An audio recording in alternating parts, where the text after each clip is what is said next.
January 20th, 1963. RCA Studios, New York City. An 11-piece ensemble gathers in a cavernous soundstage, instruments spread across a wide stereo field. At the center stands Charles Mingus, 6 feet tall, 250 pounds of barely contained fury and genius, clutching his double bass like a weapon. 3 months earlier, Mingus had suffered the most humiliating disaster of his career. His town hall concert had collapsed into chaos. Critics savaged him. The police were called. Audience members demanded their money back. In the middle of the catastrophe, Mingus summoned his psychotherapist to calm him down. Now he's back, determined to prove something, to prove everything. The music they record that day will be edited into 50 separate splices. It will feature liner notes written by Mingus's therapist, analyzing his patient's mental state through the music. It will be called The Black Saint and the Sinner Lady, a jazz ballet that was never performed as a ballet, marketed as ethnic folk dance music because Mingus refused to call it jazz. Within months, critics will declare it a masterpiece. 60 years later, it remains one of the most acclaimed and least understood albums in music history. This is the story of how one man turned his nervous breakdown into art. How a catastrophic failure led to triumph. How the line between genius and madness became impossible to draw. Welcome to the Sound Vault. Every album has a story. This is Charles Mingus's. To understand The Black Saint and the Sinner Lady, you have to understand the man who made it. And Charles Mingus was a walking contradiction. Born April 22, 1922 in Nogales, Arizona, to a mixed-race family, Mingus spent his childhood in the Watts neighborhood of Los Angeles feeling like he belonged nowhere. He was light-skinned, too light for black kids, too dark for white kids, and completely unacceptable to Mexican kids. In a 1962 interview, Mingus described the isolation. "I never had any idea or father image. Anything that was something wrong, he knocked it down, you know? I never felt any love in my family." His mother died when he was only 4 months old. His father, an army sergeant, showed him no affection. Mingus grew up angry, confused, and desperately seeking identity in a society that had no place for people like him. Music became his salvation and his weapon. He started on trombone, switched to cello, then finally settled on double bass at age 16. Not because he loved it most, but because it was impossible for a black man to find work playing classical music. The bass at least opened doors in jazz clubs.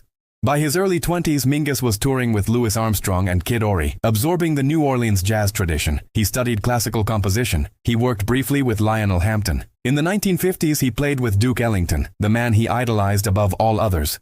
That Ellington gig lasted exactly 1 week. Mingus became the only musician Duke Ellington personally fired. The reason? Mingus's volcanic temper.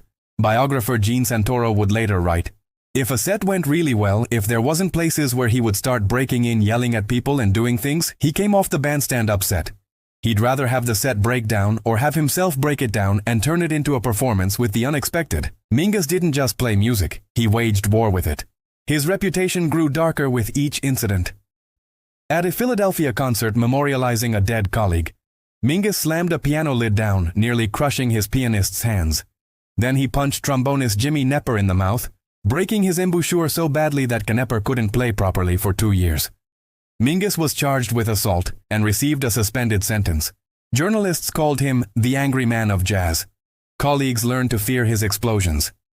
If you were a sideman in Mingus's band, you played brilliantly, or you got fired mid-performance, humiliated in front of hundreds of people.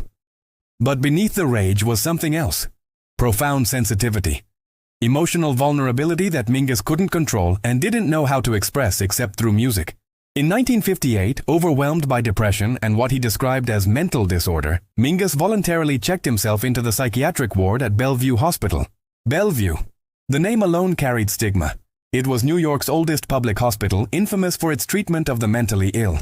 Since journalist Nellie Bly's 1887 exposé, 10 Days in a Madhouse, Bellevue had become shorthand for insanity. In 1950s America, "I'm calling Bellevue" was a punchline on the honeymooners. In movies like Miracle on 34th Street, Bellevue was where you sent people who'd lost their minds. Mingus walked in voluntarily. Getting out proved harder. He called music critic and friend Nat Hentoff in a panic. Hentoff arranged for Mingus's on and off psychotherapist, Dr. Edmund Pollock, to vouch for him. Mingus was released, but the experience marked him permanently.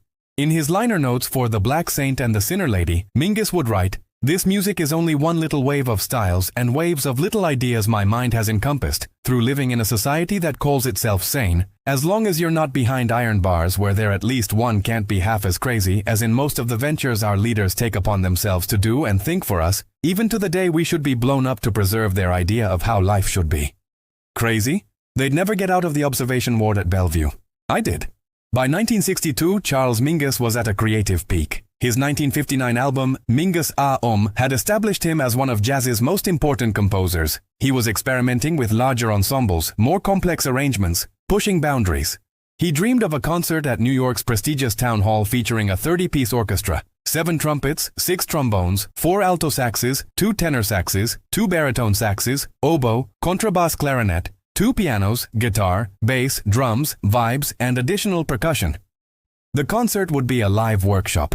Musicians performing newly composed music that would be recorded for immediate release by United Artists. It was ambitious, bordering on insane. And everything that could go wrong did. The record company, excited about the concept, moved the concert date up by 5 weeks without warning. Mingus suddenly had no time to finish writing music or rehearse properly. On October 12, 1962, musicians arrived at Town Hall still copying out parts they'd never seen before. Mingus, in an arrangement that should have raised red flags, had assigned orchestration duties to multiple people. Melba Liston, Bob Hammer, Gene Rowland, each handled different sections. The result was musical incoherence. The sound balance was atrocious. Microphone placement was wrong. With 30 musicians on stage, some instruments drowned out others completely. During intermission, the stress became too much. Mingus summoned Dr. Edmund Pollock to the venue. The therapist tried to calm his patient down, but when the concert resumed, chaos erupted. Jimmy Nepper, the trombonist Mingus had punched years earlier, was supposed to play a crucial part. Whatever he did or didn't do during that second half sent Mingus into a rage. He lashed out again, breaking Nepper's tooth. The music fell apart. Union rules mandated an end time, and suddenly musicians were performing in complete darkness. Audience members stood up, shouting for refunds. Police arrived to calm the crowd. Critics mercilessly savaged the concert. United Artists released a brutally edited album that ran just 36 minutes and didn't even credit the performers. The Town Hall concert became legendary as one of jazz's greatest failures. Mingus was devastated, humiliated, professionally damaged. But sitting in the audience that night was someone who heard beyond the chaos. Bob Thiele, producer at a new jazz label called Impulse Records. Most musicians would have retreated after the Town Hall disaster. Mingus did the opposite. Within weeks, he assembled a new group and began a 3-week residency at the Village Vanguard, one of New York's most intimate jazz clubs. This time, he'd learned from his mistakes. No 30-piece orchestra, no multiple arrangers. Instead, an 11-piece ensemble he could actually control. At the core was Bob Hammer, a pianist, composer, and arranger who would become crucial to Mingus's next masterpiece. Born Howard Robert Hammer in Indianapolis in 1930, Hammer had studied at Michigan State University and the Manhattan School of Music. He'd played with Bud Freeman, Red Allen, and Gene Krupa. Solid jazz credentials, but not superstar status. Mingus called him "my Beethoven."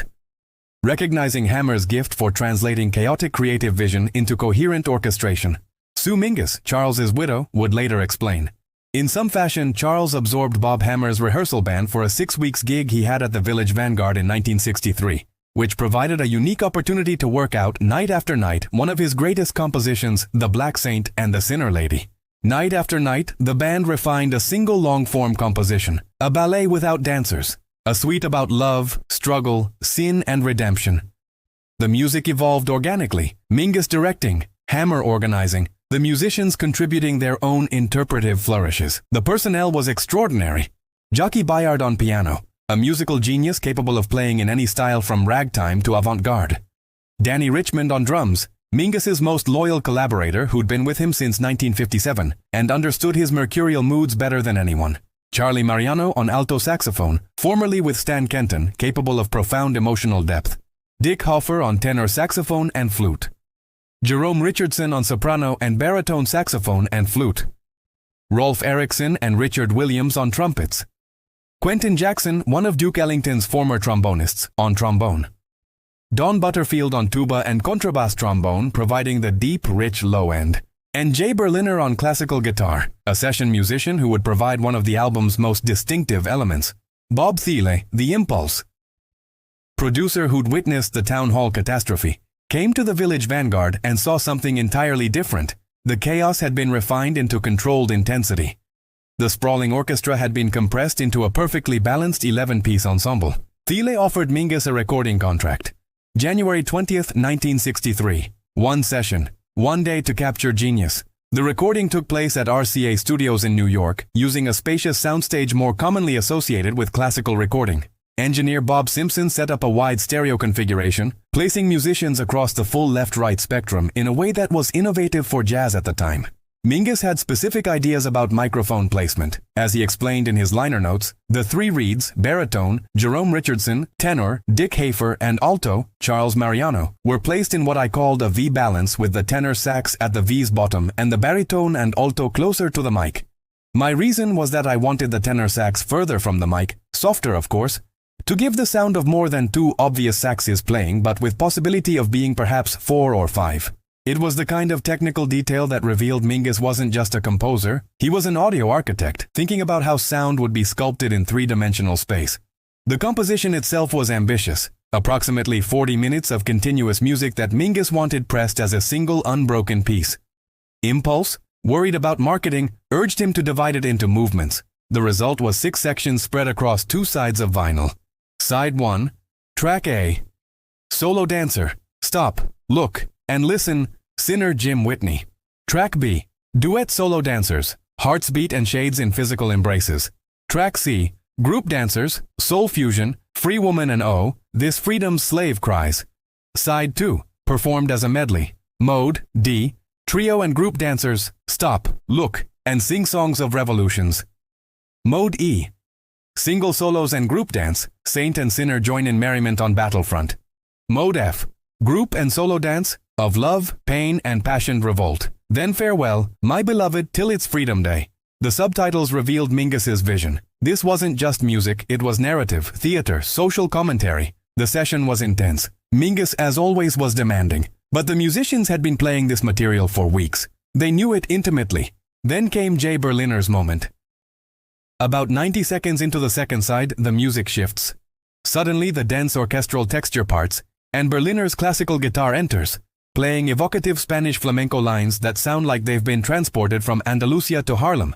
Mingus later explained, I wrote the guitar solo, Bob Hammer wrote the 1-bar modulation going into, and the 2 bars leading out of the guitar solo on the B-side from a Spanish piece I'd written some time before. The Spanish guitar was meant to mirror the period of the Spanish Inquisition and El Greco's mood of oppressive poverty and death. It was an extraordinary moment. Flamenco guitar in the middle of an avant-garde jazz composition, evoking both Spanish history and African-American suffering in a single shimmering passage. But the recording session was only the beginning. What happened after the January 20th session would be revolutionary, not just for Mingus but for jazz recording itself. Mingus returned to the studio repeatedly to overdub. Alto saxophonist Charlie Mariano revealed the unusual process to the BBC in 1966. He said, okay, when I point to you, start playing, and when I wave at you, stop. And when I point, start again. And that's how the whole thing was made.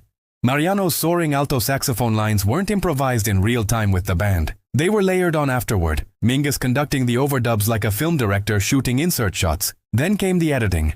Producer Bob Thiele told Jazz Magazine in 1964, there were literally 50 splices to be made after the date, all in Charlie's head. 50 splices. 50 razor blade cuts to analog tape, then carefully rejoined with adhesive splicing tape. Each edit had to be precise to the fraction of an inch, or you'd hear clicks, pops, disruptions in the music's flow. This was unheard of in jazz. In 1963, jazz was supposed to be spontaneous, improvisational, captured live in the moment. Pop music used editing. The Beach Boys would famously take studio manipulation to extremes with Pet Sounds 3 years later. But jazz? Jazz was sacred, untouched, pure. Mingus didn't care about purity, he cared about results. As writer Brian Priestley would note, The Black Saint marks the first occasion in any field where the combination of overdubbing with creative editing actually determined the nature of the product. Mingus was using the studio itself as an instrument, shaping the final composition through technology. 6 years later, producer Teo Macero would use similar techniques to create Miles Davis's Bitches Brew. But Mingus got there first. As Mingus prepared the album for release, he made a decision that would cement its legendary status. He asked his psychotherapist to write part of the liner notes. Dr. Edmund Pollock was a clinical psychologist who had been treating Mingus on and off since before the Bellevue hospitalization. He was the one who'd vouched for Mingus's release. He'd been summoned to town hall during the concert disaster. He knew Mingus's demons intimately. When Mingus asked him to analyze the music from a psychological perspective, Pollock was initially astonished. As he wrote, "When Mr. Mingus first asked me to write a review of the music he composed for this record, I was astonished and told him so. Mingus laughed and said he didn't care. That if I heard his music, I'd understand." What Pollock wrote was extraordinary, a track-by-track psychoanalysis of Mingus's compositions. In the first track of side 1, there is a solo voice expressed by the alto saxophone, a voice calling to others and saying, "I am alone, please, please join me." The deep mourning in tears of loneliness is echoed and re-echoed by the instruments in Mr. Mingus's attempt to express his feelings about separation from and among the discordant people of the world. The suffering is terrible to hear. He analyzed the Spanish guitar passages. Side 2 develops all these themes in a very carefully worked out musical composition in concert style, repeating and integrating harmony and disharmony, peace and disquiet, and love and hate. The endings seem unfinished, but one is left with a feeling of hope and even a promise of future joy. And he offered a professional assessment that was both clinical and compassionate. It must be emphasized that Mr. Mingus is not yet complete. He is still in a process of change and personal development. Hopefully, the integration in society will keep pace with his. One must continue to expect more surprises from him. Mingus's own liner notes were equally revealing. He wrote about Bellevue. He called the album "My Living Epitaph from Birth Till the Day I First Heard of Bird and Diz." He railed against critics and society's definition of sanity.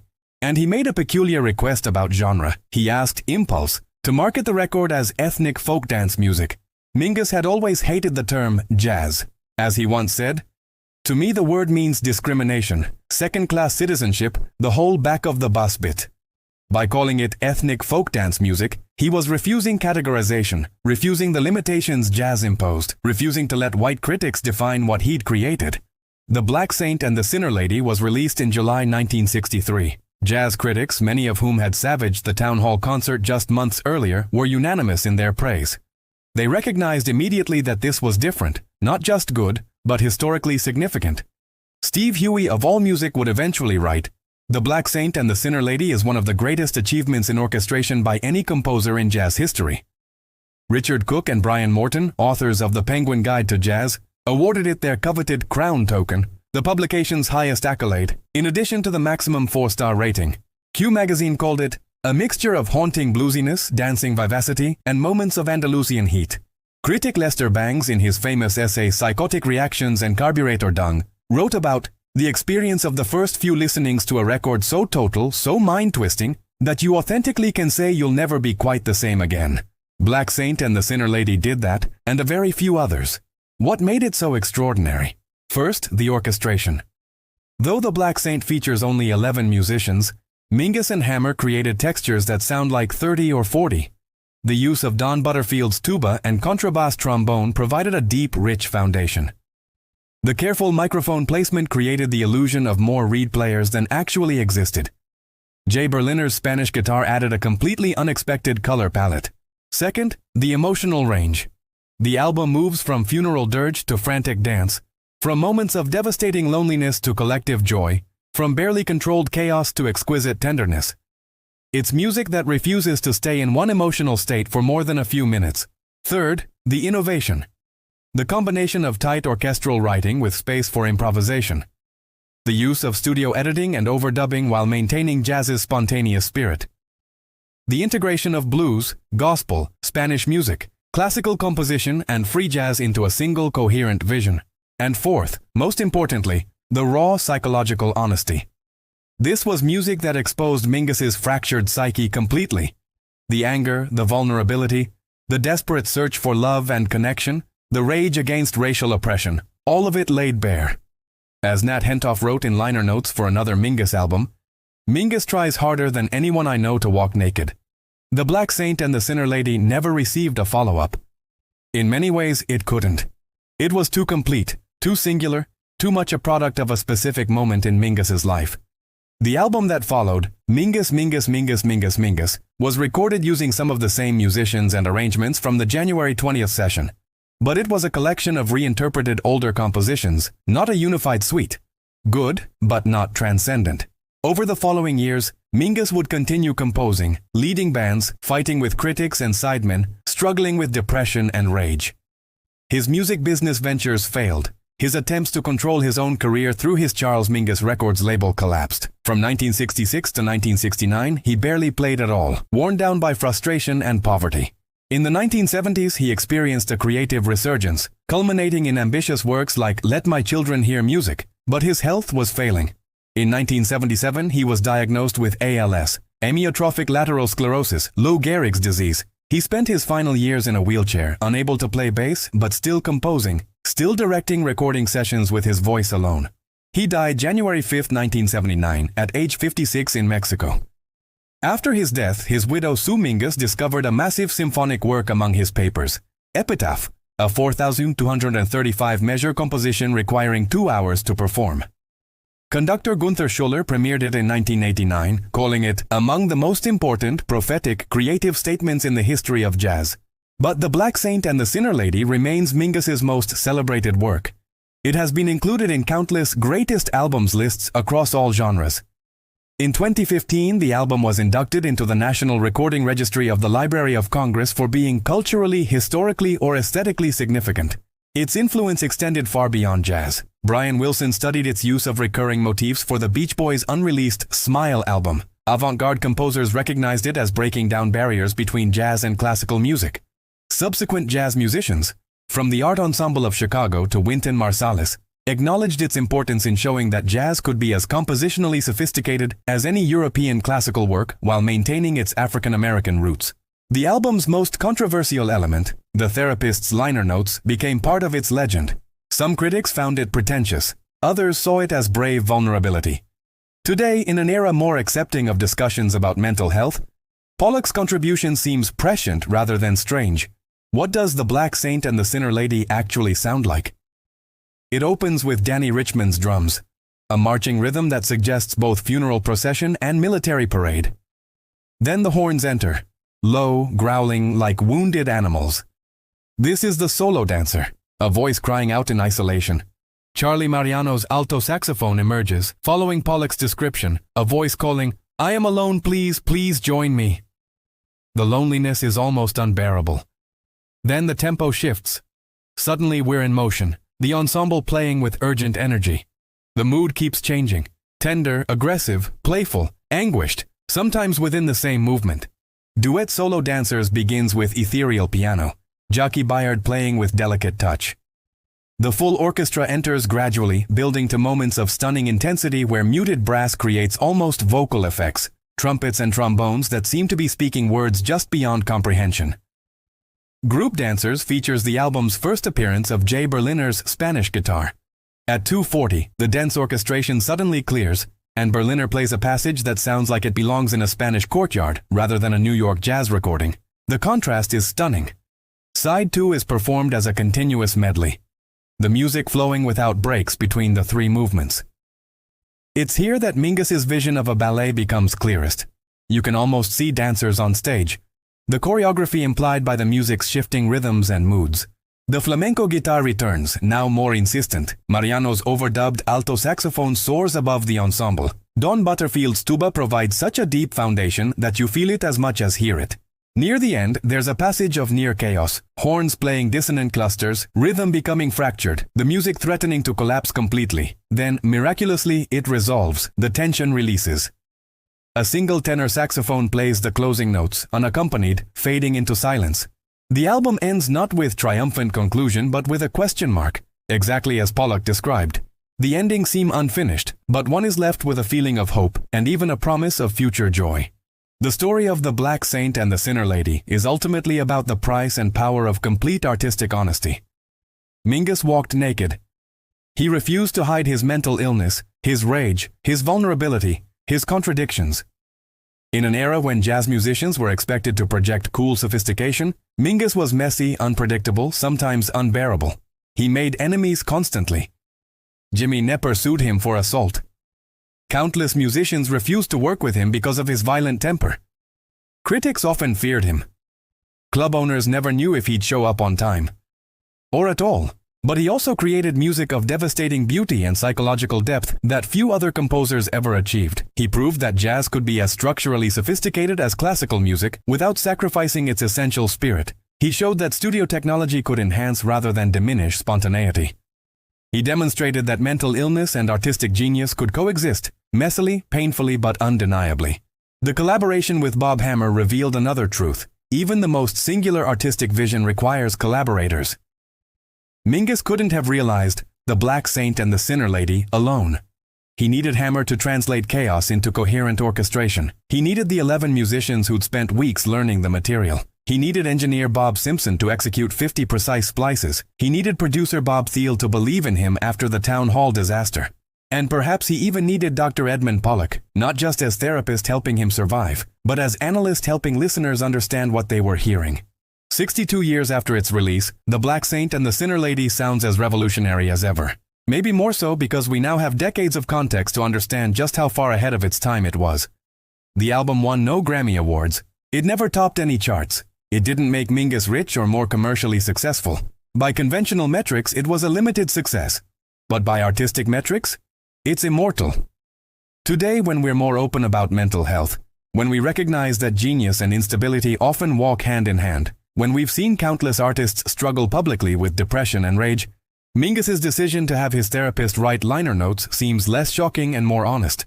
When we listen to that opening drum march, those growling horns, that lonely alto saxophone crying out for connection, we're not just hearing music. We're hearing a human being exposing his fractured psyche completely. We're hearing someone who spent time in Bellevue saying, "This is what the inside of my mind sounds like. This is my madness and my glory, inseparable, terrifying, beautiful."